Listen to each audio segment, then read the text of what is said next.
All right, we are back with another episode of the Bumps and Bruises podcast. I said six. I'm just saying. A little slightly impromptu episode because I didn't think anybody was going to show up, but we got Shane. Marcos is out sick. He got back from Europe from going to Clash in Paris and other honeymoon stuff. So he's out right now. Wish him. I think it's called anniversary when you do it after you're married. What did I say? A honeymoon. Honeymoon, anniversary. I've never been married, so I'm gonna chalk it up to that. You feel me? So anniversary stuff, as Shane just said, but we have a special guest. We have a little bit of a impromptu add-on. What is it? It's not New Day if you add a new member, but we can invite somebody in for a little bit, right? Is that how it goes? Grayson Waller, it seems to be sticking at the moment. And we know that, your namesake, your twin, he was in there until he wasn't. Oh, yeah. My doppelganger. Yeah, your Odyssey Jones doppelganger. Oof. Until, which is still crazy, because like he was cleared. So he was cleared, but not by whoever lets him come back. That guy was like, nah, I still don't like you. They let Brock come back. He was cleared. Well, Brock gets to do a lot. Brock is Brock. Is that what it is? That's the answer. But I'm not going to make y'all wait any longer. I'm going to bring in our special guest. I'm going to let him introduce himself. The one, the only Mega Ran. It was me, Austin. It was me all along. What's up, y'all? It's me. It's Mega Ran. We have wrestling chats all day long in our group chat, so figure why not have it for the public. So what's up, y'all? Thanks for having me today. Yes, and thank look you at that, for coming. right over the shoulder, right on time, is the Clash in Paris chair. Oh, and the terrible towel too. Oh, I forgot. Yeah, I didn't set it up right, but my little Paris towel for John Cena is there. That's like the only merch I buy now. I'm like, the shirts are cool, but if I'm at an event, I'll try to get the Cena towel if it's a special design. I hadn't thought about that. That would have been a good idea. Mm-hmm. I mean, I'm over here. I'm like, I probably won't wear the shirt. Yeah. I tend to only wear the lower key wrestling shirts. Like, I didn't even mean to wear this. This is just an in rotation shirt for me. Right. Yeah, I think I actually asked the homie that was there to get me a shirt, and he got me a shirt that was too small. So I have an XL shirt sitting somewhere that I was probably going to give away on stream at some point. I don't believe that XL is too small for you. It is. Believe it. You know what? I put on, it was by accident. They sent me the wrong size. I put on an XL Roosevelt's, and I almost flipped out. I was like, oh my God, I can't wear this anymore. Like, I thought I gained like 50 pounds overnight. It all came back. I was like, why can't I wear this shirt? Like, my arms are like, I was like, oh my God, what did I do? The plight of the big man that loses weight, having been there several times over the course of my life. Mean, anybody that's lost weight, it's an up and down journey, man. And like, I was like, oh no, what did I do? It was a bad weekend. Paris got me. Paris got me. It's a Macho Man. All that butter and gravy. All the butter, all the croissants. I was getting ready to say it. The croissants. But thank goodness it was an XL. I was like, oh, it's just the wrong size. It's just in my closet for some reason. So I have 2 XL shirts here that I cannot wear. Oh Lord. All right, well, let's jump into things. Let's go ahead. We can hit a little bit of Clash in Paris. Rand, how was it? Because you were there in person, man. I was there. It was awesome, man. Like, I was a little scared because we've been to a bunch of shows, and shows in other countries. But this is the first time in like a non-English speaking country, like first language type thing. But honestly, Paris and wrestling fans, like, the universal language is English. You're in a place that does a lot of business. Then I had to realize that the business language is English. So there was no real situations where I was like completely fish out of water. I remembered a little bit of French from my old days of high school. And so I was breaking out a little bit here and there. But yeah, it was amazing. That crowd was hype, man. Like just seeing them going crazy for AJ. That was Raw though. That was the next day. So no, that was the night. That was during Clash. No, I think they moved that match, didn't they? I forget. You talking about AJ Styles? Yeah. They Okay. moved the AJ match, AJ and Dom, I think was Raw. I don't remember. Anyway, the crowd there, insane. I was lucky enough to get really good seats. Me and Marcos were second row, like sitting amongst the celebrities. We were like right across where we could see Jelly Roll and Post Malone. There was a bunch of people there, man. It was an awesome time. Like I've seen wrestling in a lot of places, but I will say, man, the French audience is up there. Like it's one of the most like crazy crowds I've ever seen, for sure. It comes across that way. I mean, Yeah, the whole bouncing cam from a while back, like their energy. Yeah, I think they appreciate it because they know they're not going to see it very often. And this was, I think, the first PLE in Paris. Cena's last time out there, like there was energy, man. Cena's entrance was electric. Like I remember just like people just jumping out of their seat when the music hit and like just running towards the barricades and just pandemonium. And yeah, man, it's a different crowd out there, man. I think they appreciate it more. And like I talk about it a lot when I see the foreign PLEs happen. Like this is just signs to the American audience, like get it together. Gotta do better, man. Because we're gonna start losing these shows. Like, I feel like they're gonna go to foreign countries where they're more hype. Like all we do is sit around and complain.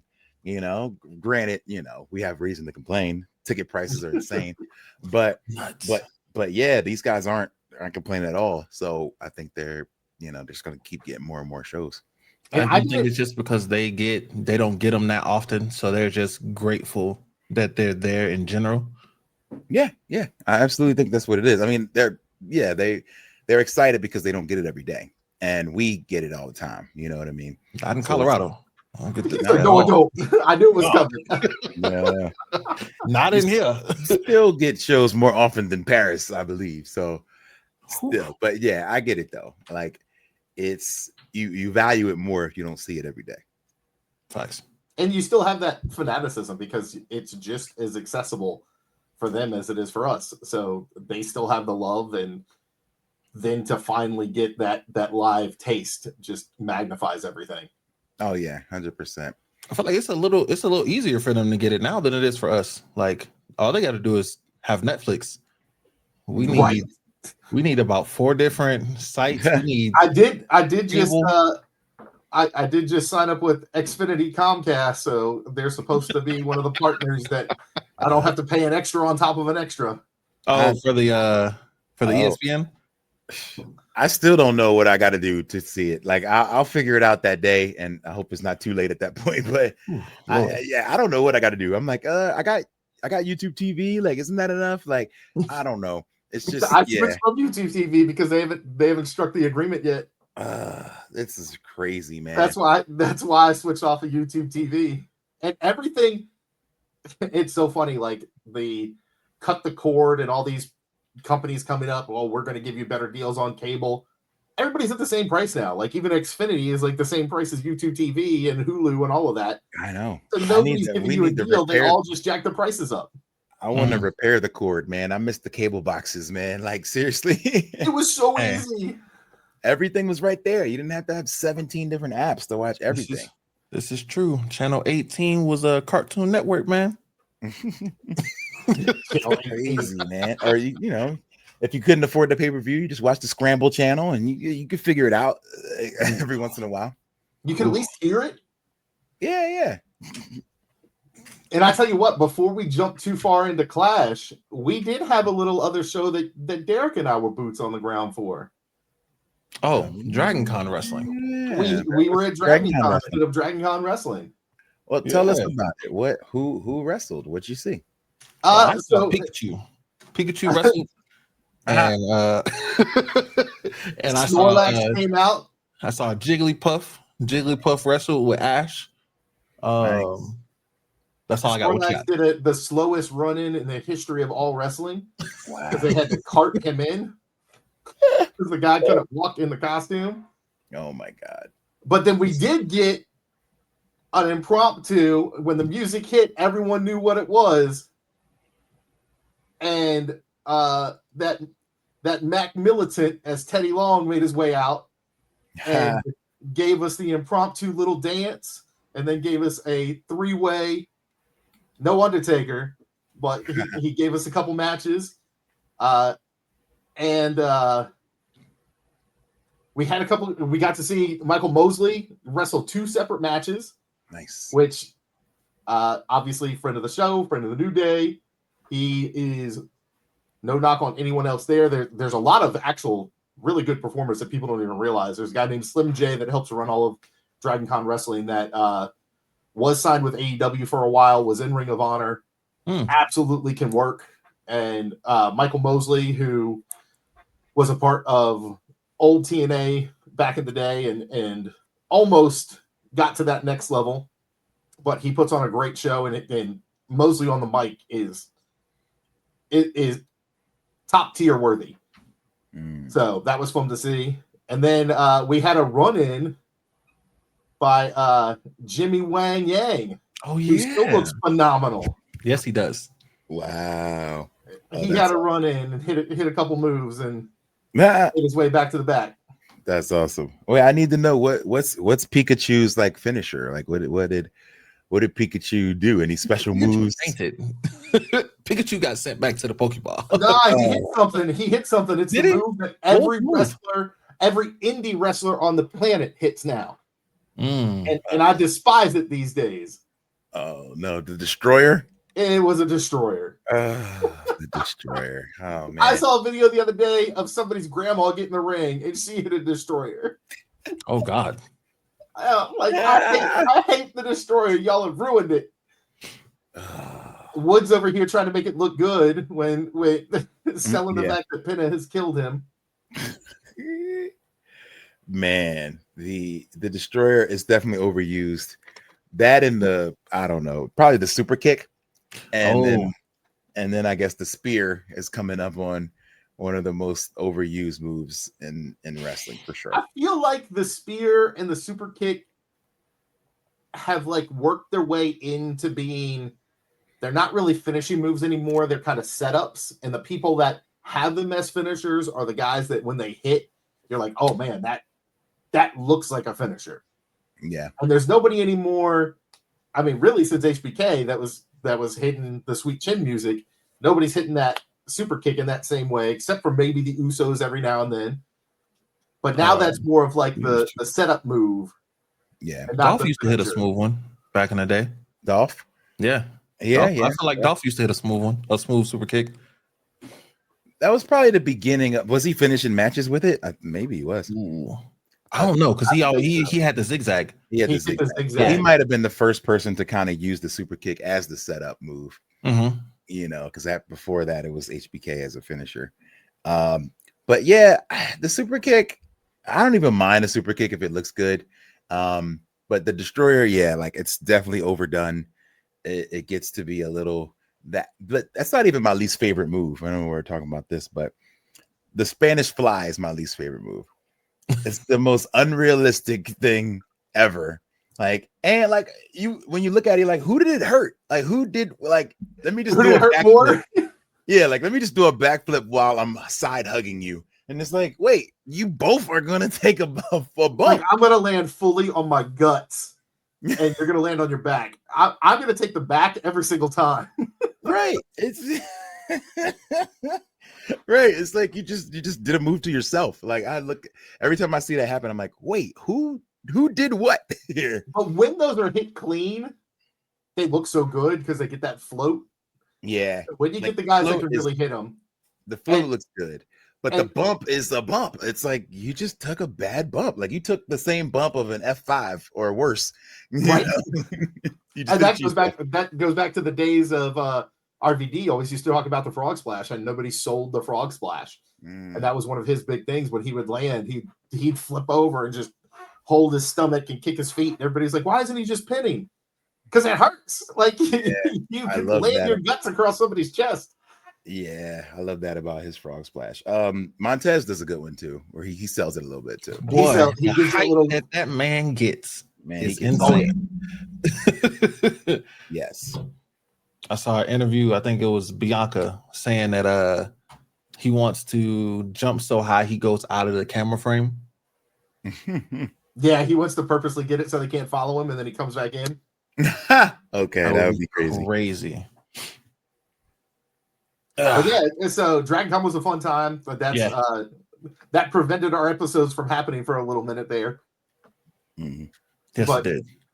We got to live the dream with 80,000 other people in the madness that was Dragon Con for 5 or 6 days, and then we got to live vicariously through Rand and Marcos giving us all the updates while they were in Europe and Paris and just eating all the croissants. And it was live in the action.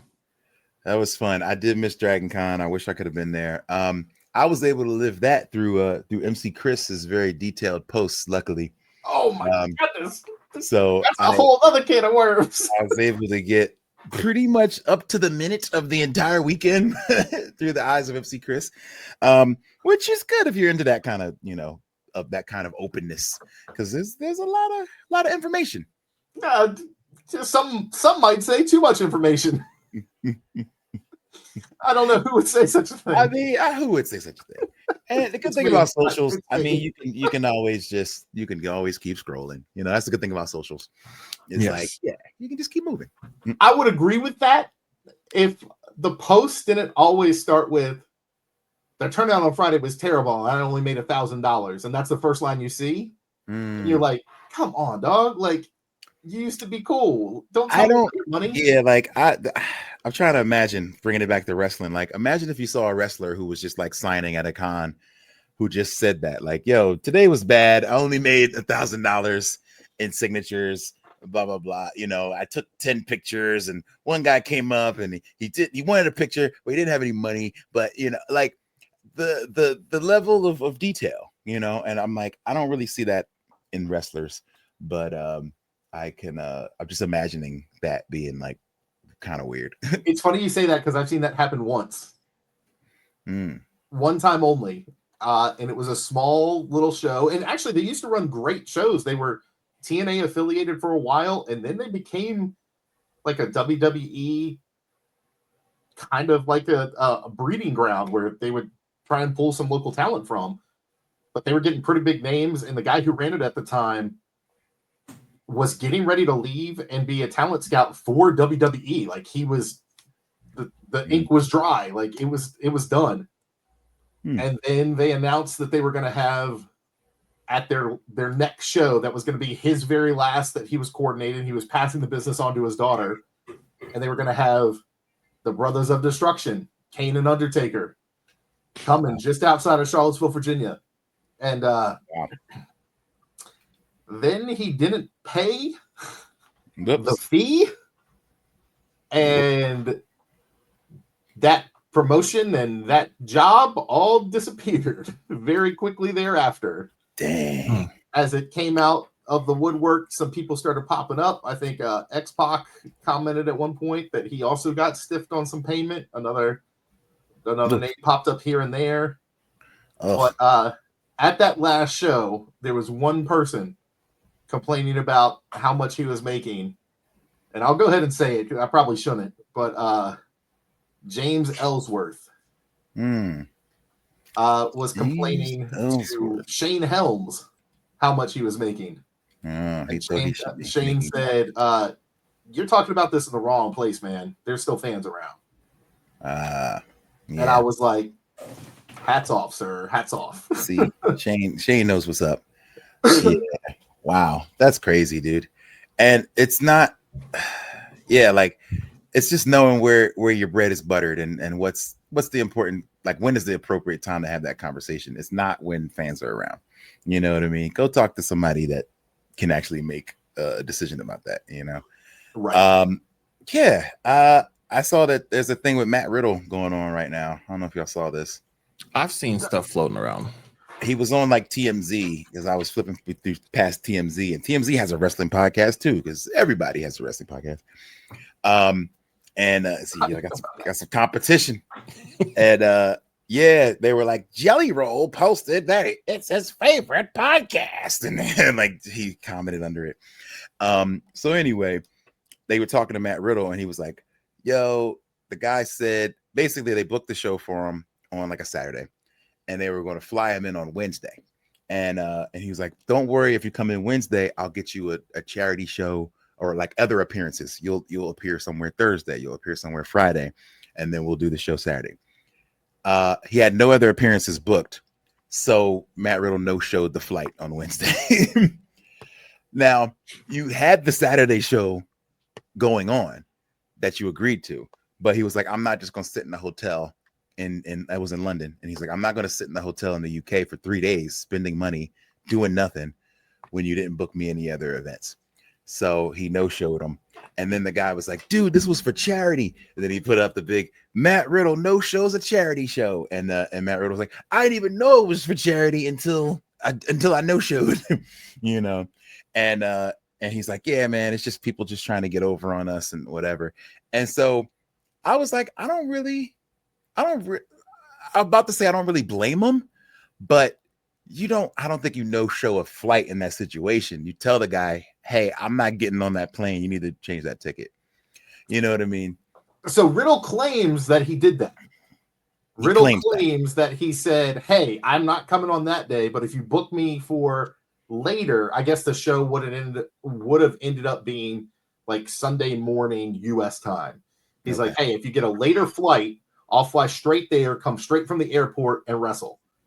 But I've lined up 3 other shows that I'm going to do. Counter to everything that Riddle said, the guy released text messages that said, hey, here's where we were talking 2 months ago that I told him this is a charity show. This is what we're going to do. If you want to be booked elsewhere, here's what I need from you. And Riddle never said anything. Ooh. So, well, my initial thought was, I get where Riddle's coming from. I got to work. Like, until you see, have me sitting there doing nothing. But then it seems... And you see the lack of communication. It's like, come on. That it might not be quite as clear-cut in Riddle's favor as I thought initially. Yeah. This guy just constantly seems to kind of like not necessarily put his foot in his mouth, but just always tends to make the wrong decision. like that's what it kind of seems like. He always tends to make the wrong decision. And it's funny because when it happens, my gut reaction a lot of times is, oh, I get where he's coming from. And then more info comes out. Yeah. And it's like, oh, wait, I should have never said that. I kind of see where he's coming from. Like, right. That's kind of always happened. Like, isn't that, I mean, what happened when he got let go or something? It was like something at the airport or something. And he's like, oh, they're just treating me like crap. Why are they abusing me at the airport and this and that? And it's like, well, maybe you did something. And now this is the result of what you did, you know? And so he's never he's a guy that doesn't seem to take a whole lot of responsibility. So, yeah. Yeah, definitely get that vibe for sure. Also, Matt Riddle news. I don't know if y'all heard this, but he had some things to say about AJ Lee. Oh, no, I haven't heard this.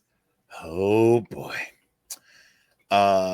So he said, I mean, to be fair, and I'm not one to talk, I heard she got around a little bit from what I heard.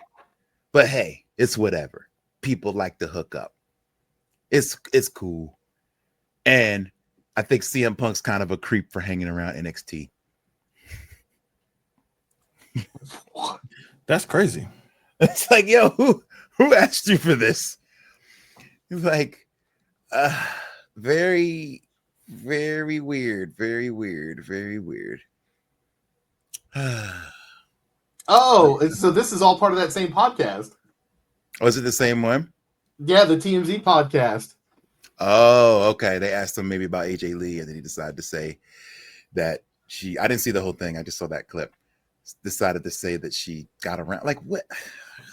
Like how does that part come up? What does that have to do with anything? But then on top of that, like me, I've read her book. You know what I'm saying? Mm-hmm. So, like in her book, she talks about how like they had her do like the crazy role, had her, you know, making out with this person, that person, this person, and she was uncomfortable with all that shit until like that last point of with her and CM Punk, where she ran up and jumped on him and kissed him because they weren't supposed to. It was supposed to be like a peck. It wasn't supposed to be all that it was. Okay. And that's kind of how they became. That's how they got together. Interesting. Well, I just like found this Matt quote. Riddle wasn't even there during AJ's run. Like what? Not at all. Right? Like, yo, that would be like me, a guy who's never seen AJ Lee live wrestle, just being like, you know, I wasn't really a fan of her work. Like, what? Like, yo, you weren't even there. Which I had to look this up, and I found this quote, which is in quotes. It says he was asked about his thoughts on Punk, and he said, CM Punk is a bitch. He can't beat me in a fight. If he wants to step up, he can meet me in bare knuckle boxing. He can meet me in an MMA cage. Whatever, dude. It doesn't matter. What? You know what where is that from? Why is he always picking fights with people? Yeah, this is I'm broke. Please pay me, skip me, find me a way to make some money. This screams I'm a brokey and I need a look. Like, seriously, he wants CM Punk to acknowledge him so bad. Man, that's all. This is like this screams straight loser stuff. Like it's crazy. I don't know why. I was just in a little bit of a Matt Riddle rabbit hole. And then the next video that came up was somebody asking him, like, yo, who was the hardest person to work with while you're in WWE? I don't know if y'all saw this interview. Mm-hmm. And he said Sami Zayn and Kevin Owens were the hardest ones to work with. And it's like, yo, nobody in the world would ever say that. So this seems weird. And so they asked him, like, why them? He's like, man, they wouldn't let me get a word in edgewise. Like when we were talking about matches, they would never let me get a word in. And then they asked Kevin Owens about it. He's like, hey man, he's a nice guy if that's what he thought. He's like, but there's a reason we don't let him get a word in edgewise. Like he doesn't know what he's doing. Like we're trying to protect him and we're trying to protect ourselves. So he's coming up with all these crazy ideas and he doesn't know what he's doing. So we just talk our way through the match. Like that's all. And so he's like, yeah. And he's like, and the proof is in the pudding. Like you see where that guy is right now because of his own decisions, and you see where we are. So, you know. Well, apparently on the TMZ podcast, which is the first time that I've seen it admitted, he admitted to failing multiple wellness tests due to his cocaine use, which was the speculated reason for his release, was his uptick in cocaine usage. So that was the first time I've seen that confirmed. So he actually admitted. So that's like the first time he's ever admitted any wrongdoing, probably. Right. Because Kevin Owens is even saying, it's like, you came in this business, you know, you kind of got, you know, shortcutted right to WWE after some MMA stuff. And then you get the opportunity of a lifetime to learn from Randy Orton as Randy Orton's tag partner. You're extremely over. This is a huge thing. And then you mess it up. Like, what can you say about a person that would do that? You know? And yeah. Which shout out to our girl April, who Derek and I at Dragon Con recreated a WrestleMania moment photo where April is about 5'2", and so Derek and I stood on either side of her, about this tall, with her about this tall.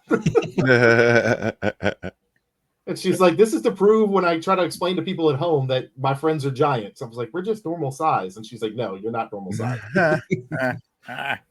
But she actually initially tweeted out to Orton probably 4 months before it ever got used on television. She tweeted out RK Bro. And there was a point that he retweeted and acknowledged that she gave him the idea for the name. Oh, that's amazing. So hats off, April. Yeah, shouts to April. Man, that's dope. Man, RK Bro, that was a time. That was definitely a time. And Yeah, one man. of the things that is sad about that is you could tell Orton was having so much fun with that. Mhm. Yeah, he was. Yeah, he really was. And like we didn't even get to really see that through. I didn't know where it was going to go per se, but I remember us just speculating like, oh, it should be Riddle that turns on him, and then we'll get a cool program out of it. And like, just we never got it. Yeah, where could Riddle have been if he had not screwed himself? Like that's a rocket to stratosphere extremely quickly. Yeah. Like you look at what Logan Paul is doing, and that could have easily been Riddle. Could have been Riddle. Yeah. Yeah, no, that's facts. Dang. Wow. But stuff happens, man. Well, You make the choices you make. Indeed. I mean, drugs are bad, kids. Drugs are bad. Mhm. Cocaine's a hell of a drug. Lord. Oh man. And there was a lot that actually happened in the show itself at Clash of Spirits, not just around and not just while we were all kind of semi-vacationing, having fun. Yes. Celebrating birthdays as well. Yes. Birthdays. Another birthday Happy boy belated, was out happy there. belated. Another birthday boy, our former friend of the show, decided to embarrass me all the way out there in Paris. That was not a fun feeling. What did you do to him, man? All I did was make some music for the guy and try to enjoy myself at a show. First time I'd ever heard the New Day theme live in person. Ooh. I was really excited about it, and then deflated by just a very mean-spirited guy. Started bringing up old stuff like, oh man, I brought you to WrestleMania one time and you embarrassed me and this and that. And it was pretty uncalled for, man. Like, not a great feeling. And then like he walks away and everybody around is like, dang, yo, why does he hate you so much? It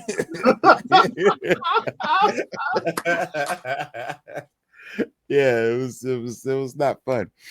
Oh man. But other than that, I enjoyed myself at the show, and best place to just time to spend a birthday for sure. Like just being out of the country, enjoying myself, seeing cool stuff, hanging out with cool people. Like it was a good time. Only thing was missing was y'all. If we could have got the whole crew. One of these shows, I don't know, maybe Mania, we'll finally get everybody together.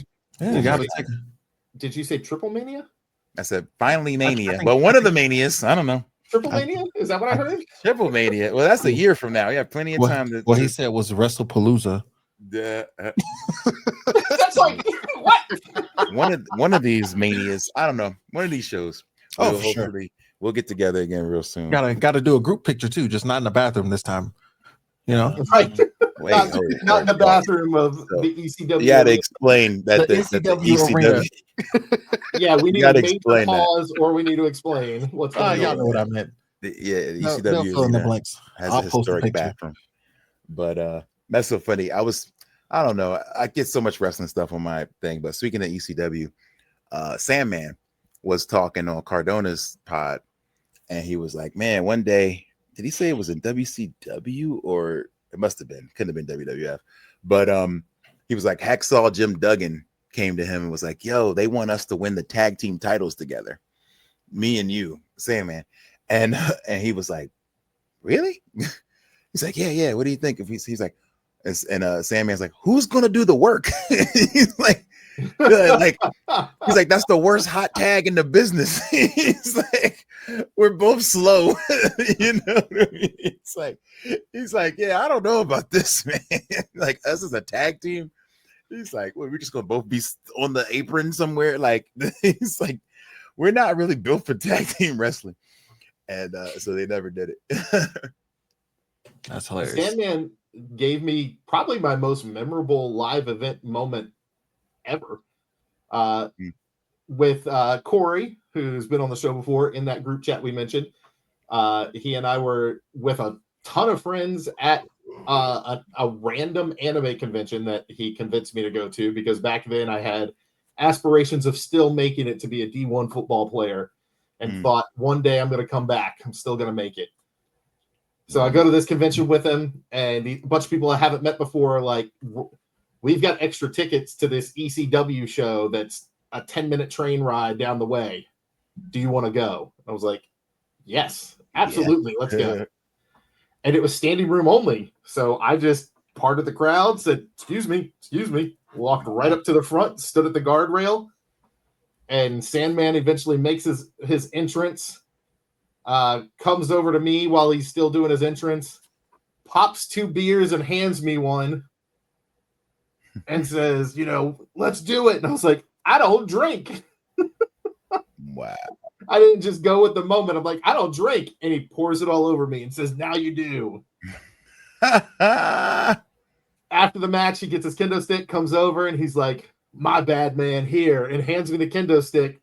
And security runs over. No, that's a weapon in DC. He can't have it, and rips it away.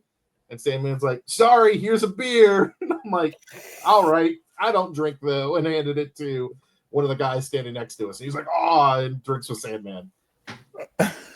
Dang. Yeah, that's amazing. I was like, yes, I'll take the kendo stick. No. Comes and like bear hugs it, rips it out of my hand. I'm like, what in the world? Wow.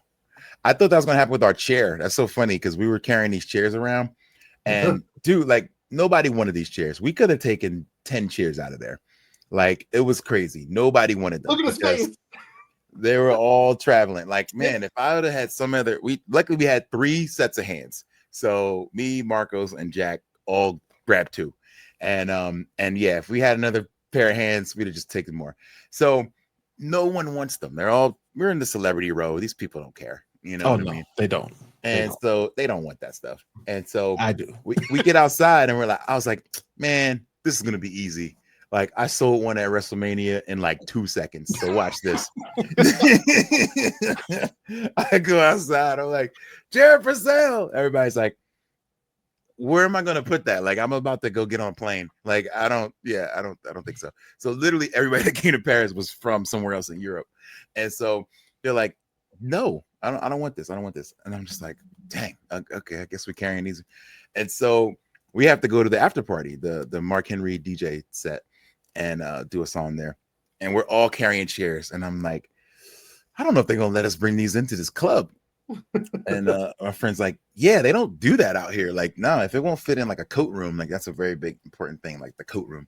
And so you have to pay to put something in the coat room or a locker. And if it won't fit, you just stuck.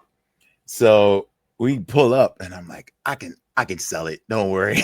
I'm still thinking I can sell it. Nope, can't sell it. So we get to the door and the guy's like, well, you're gonna all have to pay to put these into a locker. The locker is €7 a piece per item. And so you're gonna have to pay. And we're like, and so Marcos, king of the big ask, he's like, but he's the special guest. Why does he have to pay? And the guy's like, oh, why didn't you say so? And so he's like, oh yeah, you're a guest. Okay, so take him down into the green room. Don't worry about it. Just carry him. You can all just go. And sure enough, he just let us carry everything into the green room. And I was like, oh, cool. And so we're still thinking about like, how are we gonna get these home? Everybody's got 2. This is just too much. And so we're like, you know what? Let's just give one away on stage. We'll do that. And so at that point, everybody's dancing. I was like, all right, let's have a dance contest. We call up 2 people. We played like the too cool music or whatever and had everybody dance. And I was like, man, I think if I give them this chair, they're probably going to like kick them straight out because they were like, you can't have these chairs in here at all. And so I was like, just let you know, whoever wins this probably has to leave right away. And then one guy won. And then Jack was behind me and he was like, yo, I got an extra chair too. Like, why don't we give both of them one? So then we made it a special, like, oh, judge's decision. I decided both of you win. Surprise. And we pull out a second chair and they both get chairs and they're both excited about it. And then we're like, and now get out. That's not the most Mega Ran contest I've ever heard. Everybody's the winner. Everybody wins. I was like, you know what? I feel bad. So, and what are we going to do with these extra chairs? So we each gave one away. And it was no problem. Somehow I flew back with 2. Jack flew back with 1. Does Marco still have one? Did he get one? I don't remember. I don't know if he flew back with it or if he took it apart. Because I know when I was talking to him, he was talking about taking the cushions off. Oh, and just packing the cushions. that's crazy. I mean, that that's sounds that's not insane. one of the most Marcos things I've ever I was heard. He Bro, said, that I'm sounds insane. gonna take the soles out of the shoes and I'm gonna just take the soles home. I was sitting here looking at it. That's probably glue on the back. Like, that's not gonna work. It wasn't gonna be great. And that's why I was like, let me figure out something before we just take this chair apart. I feel like you could do it. To see, Marcos and I think too much alike. Like, we can make it work. This is very engineering type move here. But like, I'm afraid there's like glue or something under it, but maybe there's not. I don't know. I feel like that would be a mess. You start ripping that thing apart. I ain't got a chair in here. And not if you can get something to cut right around the edge. Yeah, maybe. I don't know. But there wasn't that much trouble, man. I went to the airport. They wrapped it. You know, they gave us some plastic wrap, and they were nice enough to take both the chairs and didn't even charge me for them. So that was cool. Hey, made it through. Yeah, just a little bit of a inconvenience. Like once you get to the States, they're like, grab your bags again, and then walk them through another, thing. So that TSA, entering back in the country. Oh yeah, that sucks. I've only done it once, but a lot of hassle. This is the first time I've had to use like the smart carts that are there to like you pay $5 and get a cart and then you can put all your stuff on it. Like I actually had to use one of those just for the chairs and my little suitcase. But yeah, overall it wasn't bad. It was a little bit of inconvenience, but it worked out okay. And like I was like, man, are we gonna have to like hide these outside in the alley somewhere? And like I just thought they weren't gonna let us in. I was like, we'll figure something out. We'll just stick them in a little thing somewhere. We went back outside, and these guys were just smoking, sitting on our chairs. We had to, right? Like, can I get my chair? Excuse me, I need that chair. Oh man, that's hilarious. That's when Marcos came out. Hey, bro, I need my chair. Hey, bro. For those of you that don't know, which is everyone besides this group, Marcos got into a thing while he was traveling that he really liked to say bruv in his texts. Oh, gosh. He's like, this is UK Marcos. UK Marcos. Bruv. Never before seen. Marcos is good to have. You got to put him on payroll, Rand. Because I know he will ask. Like he's the king of the ask. I'll be like, you know what? I'm not doing that. And then he'll be like, I'll do it. And that's how it goes, man. Even it didn't work out, but we actually had a moment in Paris where we got to the top of this big hill up at the top. There's this big church, one of the many John Wick sites we got to see. They were setting up like a concert up there, and like they're setting up on stage, and these guys are playing instruments. And apparently there was like this festival happening or at the top. And Marcos is like, yo, why don't you ask him to spit a couple verses? Get a 16 in there. And I was like, I'm not gonna do that. And he's like, I'll do it. So he over there. And I was like, ooh, you know what? It's Paris. Like, we're in the middle of nowhere. Tell him I'm somebody famous. I don't know. Tell him I'm T-Pain. Yeah, that's it. And for a quick glance, you might think I'm T-Pain. Who knows? So he walks over and he's like, hey, I'm here with my client, T-Pain. You might have heard of him. We're working, but he was just wondering, if he could just get up there and kick a little freestyle. And the lady was like, oh, this is a Christian music festival. And he was like, oh, did I meant T Pray. This is T Prayer over here. And he's a Christian artist. And, and she's like, no, that's not gonna happen. This is already set up. Like, we got people with time limits and time slots. And but she's like, oh, but you should go to the website and apply. So maybe next year, we can have you up on our Christian music festival. And she's like, what was your name? T? Yeah. Okay, nice to meet you. And I was like, oh man, this is really awkward that we're over here lying to get on a Christian music festival. Now you're gonna have to tell T-Pain that you dropped his name at a Christian music festival. Oh my god, that would be hilarious. That's a good one. I will tell him that. Oh Lord. That's which funny. He's normally at Dragon Con for a day or so. I didn't see him this year, but normally I thought he only went That 1 year. No, he doesn't talk about it much, but he's been there a couple of years. I've got 2 or 3 years where I've I only took seen the images of the 1 year when he did crap, what's his name from Tekken? Leroy. Leroy, there we go. I got ready to say Leroy, and I was like, that's not it. That was absolutely it. That's it, Leroy. Not Leroy Jenkins, but Leroy Smith. I think. Yeah. So yeah, I think it is Leroy Smith. Yeah. I took that picture. Oh, really? The one that's he and Austin?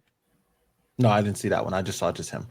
Oh, there's a picture of him and Austin when he's dressed as Leroy that was like 3 a.m. on the street outside of Marriott. Nice. That's dope. That's dope. And then Austin went wandering. Well, I just wanted to let's get to the front of current wrestling news, because I just saw something just went down. Triple H is on Ariel Helwani. No, he's on Pat McAfee show. I was getting ready to say he's on Ariel. No. I was like, wait, this must be a mistake. No, it's Triple H and Tyrese Halliburton. So I do want to watch this. They're on Pat McAfee. But there's a quote that's going around that he says, people are mad at us for the Unreal show. And he's like, they're mad at us for giving away secrets of our business. Meanwhile, they all run little stupid podcasts and they drop secrets about our business. He's 1000% correct. You are correct, sir. So how did you know? So he's like, why? How can you be mad at us for letting you on the inside when literally all y'all do is talk about the inside? I think I agree with him, because I'm one of the people I enjoyed Unreal, but I'm also one of the people that already knows the inside. So just seeing more of it was basically everything that I already knew. It was just fun to see my friends in that light. So that's what made it more fun for me. But I think the counter of that is that the thing that makes the podcast fun, the thing that makes, talking with your friends about wrestling and what could happen, is that prediction aspect. It's the same thing like when Powerball gets to be $1 billion and you're like, I never play this, but I'm going to throw down $10 because what if I win? And you get to spend that hour going, if I win, I'm going to do this, I'm going to do this, and just dreaming about, like, if I'm a billionaire, I'm going to buy the Pacers and tell Tyrese he can't wrestle anymore because he's not good at it. I didn't know Tyrese wrestled. Well, he had the little standoff with Jalen Brunson. He did a little something. No, I can't lie though. I definitely was not going to watch Unreal. I was not a fan of it. Like I know, stuff about the behind the scenes part, but I was like, oh, don't ruin it. Don't ruin it for the people who don't know, all this other stuff. And then after Shane, was telling me certain stuff, I was like, New Day's on there. I'm watching. The easiest fishing line in the world. Okay. And then I watched it. I watched what is it, like 5 episodes or whatever. I watched it. And I was like, ooh. I was like, I want more. I was like, you're only giving us 5 episodes. Like, are we getting more? Next year? Like, because it was the build up to the WrestleMania that we went to. So yeah, they said they're getting more. I wish, and I mean, I guess I understand they didn't really start filming it probably until, or they said it around like the Netflix debut and on. I wish it was previous, like prior to that, because the only thing is, it's current storylines. You know what I mean? So like watching them right now talking about the same storylines that are happening as they're happening, it's like, to me, it's like a little off-putting. Where I'm like, you're giving away the sauce a little bit, So I wish it was a year or two WrestleMania ago, like WrestleMania 39, like that one. That would have been, because you're so far removed from it. So it makes sense. I get what you're saying. That's my only complaint, is that it's too recent, where it's like they've been running the same storylines for a year and a half for the most part. Like, so it's CM Punk and Seth Rollins. It's this person and that person. So these stories are being played out there, and then they're also happening on the show and we watch every week. Yeah. So that part, and like to read them saying more or less that they felt like they were worried about Jay, for example, being able to hold it down. Yeah. You know what I mean? And to see that in the midst of his run now is kind of, yeah, you know what I mean? Like it's a little off-putting. A little, yeah, You know, hurting, yeah. be like, man, I know how they feel backstage. They're like, oh, can you keep this up? Can you do it? Like, are you the guy or no? You know, and seeing that while it's happening is a little weird. But I do like Unreal. I enjoyed it, and yeah, I'll be watching it again. Yeah, I definitely thought it was pretty good. I do want to see why they took the belt off of Jay to give it to Gunther, to then take it from Gunther. So hopefully that's in this next, realm of 5 episodes or whatever.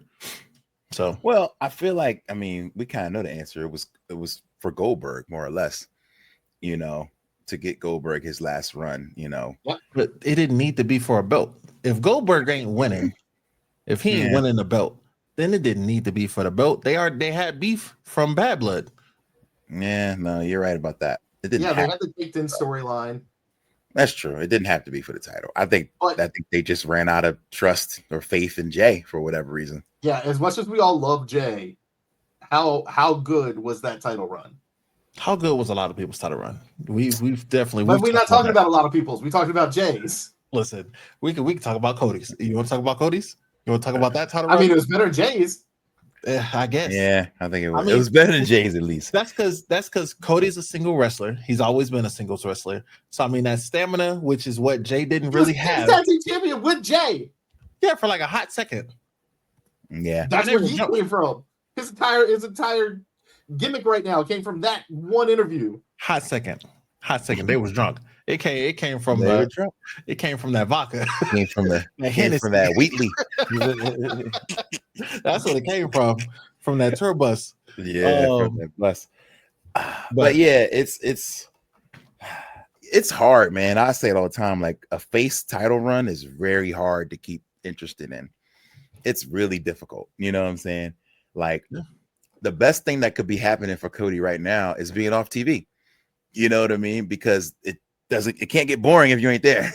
You know what I mean? Like if he comes out every week in the suit, cutting the promo, bad guy beats him up, he beats him at the pay-per-view. Like that's just how it goes when you're a good guy. Like bad guys pick with you and then you overcome the obstacle. You know what I'm saying? And it's hard, man. Like thinking back to Kofi's run, I thought Kofi's run was great. You know what I mean? But at the same time, like, what could we have gotten more out of that? Who knows?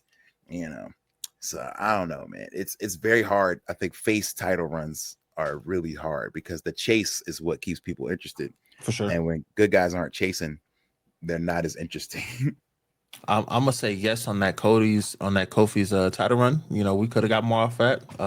It didn't have to end the way it ended. Right. What do you mean? That was we don't speak that name on this podcast, sir. Well, you know what? I saw one more thing. It's probably the last thing. I might have to roll soon, but I saw an article, and I would love to get y'all's thoughts. It was 411 Mania, maybe, and the article was about the New Day and John Cena, and it said the New Day and Cena, the need for good follow through. In less than 12 months, we've had two of the biggest heel turns in recent memory. New Day in December turned on Big E. And then, what was it, Mania? We had John Cena turn. Both of them have been underwhelming. So much so to the point where they literally pulled the plug on John Cena's heel turn.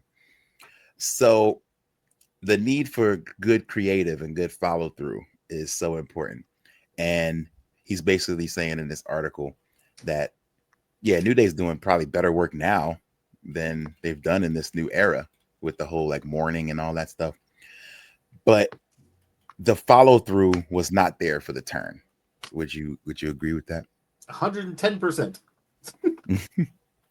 So both of these, the two biggest turns in recent, probably in the last decade, have been botched. I'll go out there. I'll go on the limb and say botched. So the question is, why? Well, John Cena And for me, with John Cena, we needed new music, put him back in the booth for the last time since, this is his last run in wrestling.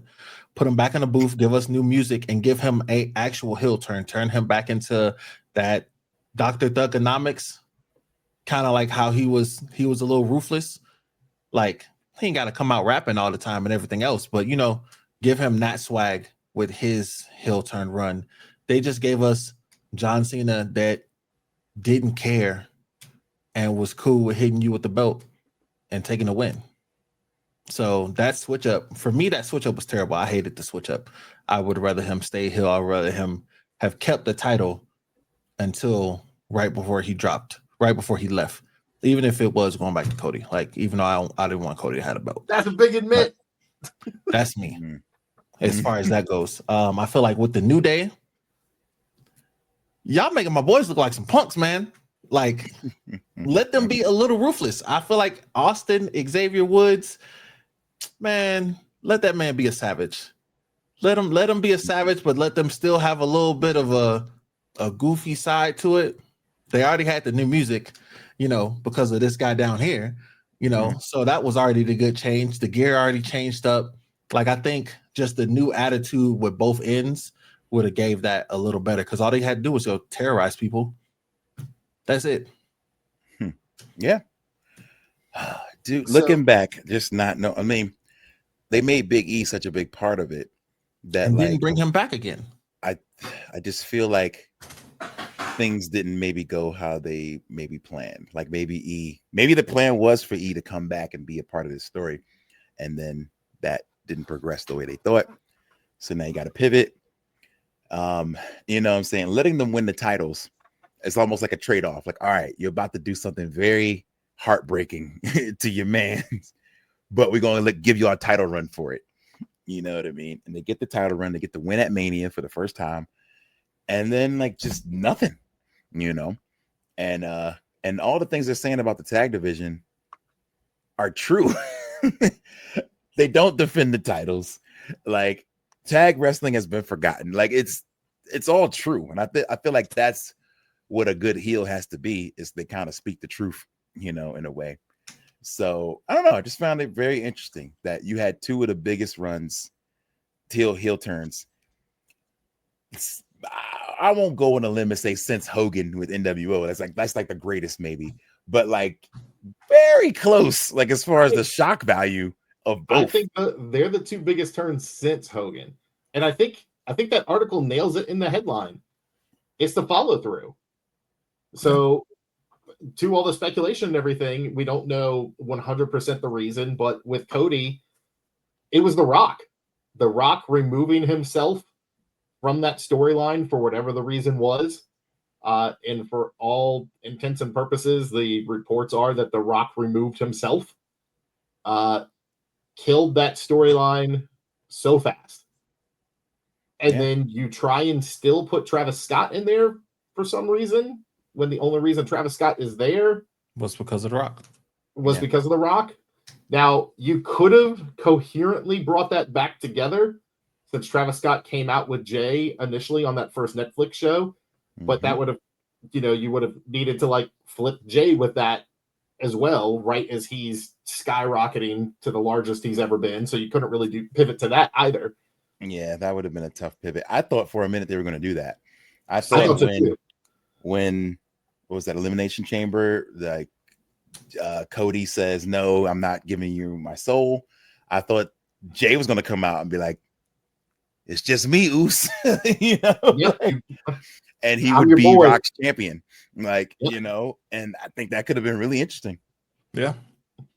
And then with the New Day, if they had flipped and been on SmackDown with all of those face tag teams just waiting, they'd still be tag champs right now, fighting off all of these. Or even if you just lost to like one of these upstart teams, like the Motor City, like Fraxium, like Miz and Mello, like that make more sense though. Any of them, other than you could have lost to any of those young hot teams and been interesting.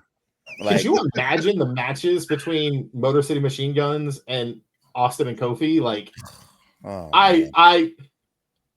I'm flying there. I'm gonna be in person. I'm like, guys, let's go. We got to go see this. Look, don't get yes, this. seriously. These That Frontier tickets, should have man. happened. It's so frustrating because I feel like they were right there. Like when New Day first turned, and who was it? Rey Mysterio kicked them out the locker room. Mm-hmm. I was like, oh, they're gonna get sent to SmackDown. Like this is SmackDown. it. Like it was right there. They had They're it like, right there. somebody in the back realized that the tag team roster on Raw did not exist, and they needed to go to SmackDown to have an impact. Yeah, I was like, oh, there it is. They figured it out, and then they're like, nah. Or if like one of the things that I thought about going and went, could they? It didn't make sense, but one of those things is Big E's like, fine, you don't want me to be your manager, and here comes out Big E, and he's like, here's my new team, and Street Profits come out. And then you get that matchup and just run that back 12 times. Over and over again. Yeah. I really thought, I was like, okay, they're going to find some other team to feud with. And when it all comes down to it, Big E will be the one that cost them an opportunity. Like maybe he'll just trip somebody and then boom, they lose, or hold somebody's leg down and they lose. Or I don't know. And maybe gonna lie, the one I was waiting for was, because we were all talking, like there was a lot of talk that Big E might be coming back. He's like right on the edge, yes or no. And we've seen it many, many times where these neck injuries, these people manage to come back. And I was like, you know what? Maybe it's the evil in me, but let me get that Big E. He's coming in to save the face team from the evil New Day. Oh my goodness. And then he just bow and turns on the face, and he's like, gotcha, we've been bad all along. Yeah. That would, man. And just there's so many ways right to do there. it. Because like even from the beginning to be like, oh, you thought Woods and Kofi were breaking up. No, we're together. And then you run the same thing back. Oh, you thought E was gone? No, we're in this together. Like, and that would have just been the cherry on top. I can hear Austin and Kofi with that laugh going, ha ha ha ha ha, y'all are stupid. Right. And not to say, who's to say that, every one of these things weren't discussed and then for whatever reason they decided to go a different direction. But like fumble, that's all I can say. This is a serious ball drop. Like there was so much potential, and to have it just kind of fall flat is very disappointing. Why does it always happen with our boy? Like there was some other really good entrance music that we were going to get a lot of airtime out of. Oh my God. Listen. Yeah, it's bad luck, man. I don't know. It just that wasn't bad luck. We know the reason. We just can't discuss it on air. We can't talk about it. All I'm saying and that article says, oh, you know what? I think this would have been more effective if they would have just let Kofi and Woods turn on each other and feud. And I'm like, I don't agree with that. Not just because I don't want to see them fight, but I think when you break up a tag team, man, it's just they fight for 3 months and then it's over. Like, and then eventually they come back together. Yeah, it's like Enzo and Cass. You know what I mean? They broke up and it was like, okay, 2-3 matches, and then one guy goes on to do something, another guy just disappears. And the other guy disappears. And in that situation, that would be tough to say who would have disappeared at this point. Like, it could easily be either one, and that's not something I am tuning in for. Yeah, facts. We don't want to see that. Same with the Street Profits, man. Like them teasing another maybe breakup is like, it's like, okay, we've been there, done that. Like what Tez is doing, like on his own socials, is like incredible. Yes. Yeah, he's doing some great work. And I was like, oh, maybe this is leading to something, but like it might not be, you know what I mean? It could just be him just doing it on his own. He's like talking to himself in the mirror, like hyping himself up. Like the mirror image is disappointed with him. He's like, oh, we'll see. Like you do this, and it's time for me to take over. That kind of thing. It's I don't know. Who's to say where this is gonna go? I'd love to see them do, and I'm sure it's been done before, and I just can't remember it. I'd love to see a separation. Like they don't split. They're not divorced. They just separate. And they go and they do their own thing for a while. Like they might get a push a little bit, but then after like 6 months, 8 months down the road, they're like, you know what? We did our own thing, but we're better together. And then boom, they come back and you push that tag team. Come back bigger than ever. Only tag team, and I can't even say. I was about to say APA because they kind of amicably split. You know what I mean? It was like a handshake and they went their separate ways. But like Farouk was basically retiring, I think. Yeah. So yeah, it wasn't like they were going to both have 2 solo runs. But like, yeah, I can't think of a time where like a tag team just amicably was like, yeah, we're gonna go see what we can do, solo. I mean, how cool would that be? Like, you don't hate each other every now and then. Hey, this tournament, we might end up facing each other. Good luck, brother. I hope I see you there. Yeah. And you're not like, oh, we're at each other's throats. We hate each other, because that's not how it always happens. Sometimes you drift apart a little bit. We got to see what we can do, how I can do on my own. They do it with the women. Because Bianca and Jade were in that tournament and they were tag team champions together. I mean, they weren't like a traditional tag team as like, the New Day of the Street Profits, but a tag team still. Yeah. But they still were doing solo stuff. They even did it with that a little bit through the years, even with the guys. But I'd like to see more of a on screen. Hey, we're gonna go our separate ways for a little bit. I don't dislike you, but we're not winning right now. Let's change up the game. Right. No, I would like to see that. Yeah, I can't think of any situation. Or even like, Montez is like, hey, you might have heard, we're taking a break right now. So, Mello, I heard you're struggling with Miz. Why don't we try it out? Why don't we see what happens? Let's go out on a date. Even the Mello and Miz thing, I'm trying to see how that's going to fully play out since he's frustrated. There's a whole lot of tag team breakup dangling going on. Yeah. It's like, just keep some folks together for a while. Yeah, like I need more tag team wrestling, man. Like I feel like tag team wrestling has pretty much been forgotten, especially on Raw. But yeah, they got Raw's been dead for a year. Yeah, they gotta shake up that division though. It's too many heels and not enough baby faces, and I feel like it's the opposite on Raw. Oh yeah, on SmackDown, and we need that superstar shakeup. That we need draft time or whatever. Some people need to change brands and go with that, because how you were saying, Rand, that you thought after Ray kicked Kofi and Woods out the locker room that they were gonna move over. That would have been perfect. Especially because that was the beginning of their heel run. Perfect. A whole new set of teams to fight with. Great. Yeah. It would have made so much more sense. You could have just traded off the Street Profits or just one of the babyface teams. But I feel like even with those two teams, because Street Profits, they hit a little heel turn. Neither one of their heel turns were like heelish.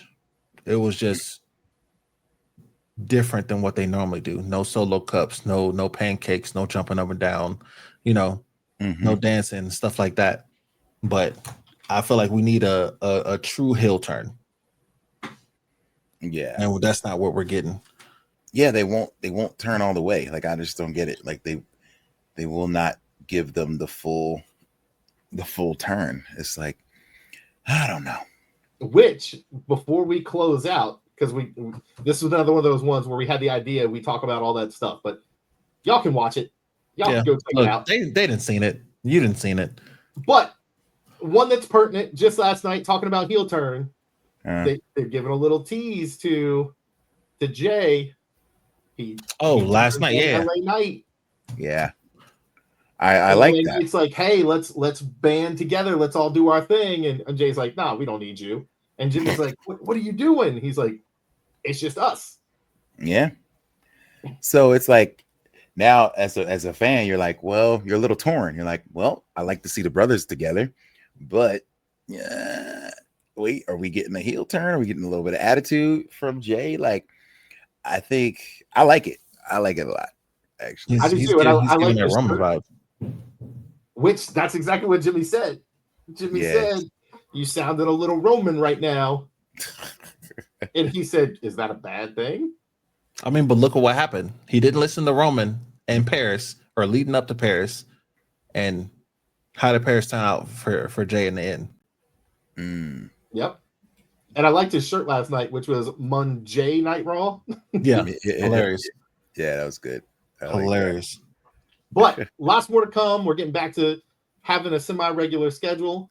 Shout out to belated birthday boy and special guest Rand stepping in to help us out, giving us a boots on the ground report from Paris. Derek and I still semi-recovering, getting back to normal after the craziness that cannot even be fully explained that is Dragon Con. Yes.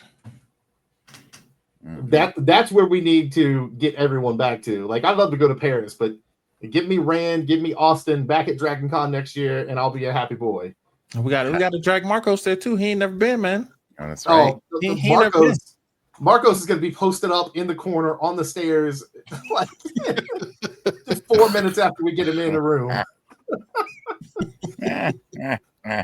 Oh gosh. No, that would Marcos be is going to love hate it. Oh, for sure. For sure. Yeah. That dude. Yeah, because all the walking, for sure. That's one thing I learned about Marcos. When he's done walking, he's done walking. We took a late night McDonald's run, and we're walking to this McDonald's about 15 minutes away. And it was frustrating because we got there and it was open, but it was only open to Uber Eats. And so we had to order Uber Eats and then sit there and wait for the person to walk up, go to the door, get the food, and then come bring it to us. So it was still stupid. But by the time we did all that, he was so frustrated. He didn't order any food. He's like, you know what, man? I'm getting in this cab. And we're like, yo, what do you mean? He's like, there's a cab right there. I'm getting in this cab. And I'm like, it's just 12 minutes up the road, man. He's like, I'm getting in this cab. You coming or not? And I was just like, okay, man. Like, I'm not gonna leave him. So I'm like, you don't even know where you going, dude. So I get in the cab with. He's so frustrated. I gave him like half my hamburger. I was like, here, man. Like, you're hungry. You're tired. Like, we got to figure this out. But he was done. And I'm like, we could have walked back, man. And he's like, nope, I was done. I've definitely heard the hangry reports, but when we got close to hangry in Indianapolis, I was like, look, I'm gonna go. There's a Subway right up here. I'm gonna just grab some sandwiches. And he was like, Subway right there, let's go. And the discussion was over. He was walking before I could stand up. Yeah. And I was like, we want to get better food than Subway, right? And he's like, nope, it's right here, I'm good. Yeah. Even though what, like right around the corner was the Chinese spot that we hit. That was so good. Yeah. So good. Yeah. But no, I mean, Subway did the job. It did the job, you know. It did the spot. And I got Derek his favorite cookie. And he said, no, I hate you. I don't eat chocolate chip cookies. That's all, man. He got a foot long chocolate chip cookie. I'm like, what am I gonna do with this? Dang, the foot long chocolate chip. I was like, hey, we got like 6 people with us. I'm gonna get this foot long chocolate chip cookie and be like this nice guy. And he's like, I don't want that. I don't like, eat chocolate chip. Who rejects a chocolate chip cookie? What in the world is going on? Right. I just don't like chocolate chips, man. That's all. All right, with that, I think that's a pretty good closeout. Yes, it is.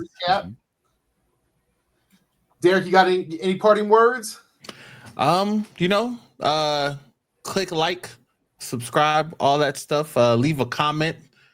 Check out the shorts. Rand, what you got, man? Tell the people. Same, something. Just enjoy yourself, enjoy wrestling, and have a good time until the next time. Personal, let me think. Do I have any shameless plugs? I have a show locally in Phoenix next Sunday. Doing a little afternoon event with the NPR affiliate radio station out here. That should be cool. And so keep an eye out for new stuff at megaran.com. Yeah. Mm-hmm. Check out that Kids album too, because it's fire. Check out the Kids album. Check him out on Twitch. Who knows? Maybe one day Derek and I will pop back up on Twitch and we do some multi-streaming. Hey, there we go. That sounds like fun. Yeah. But in the meantime, stay fresh, stay clean, stay good. We will see you all next time. Peace.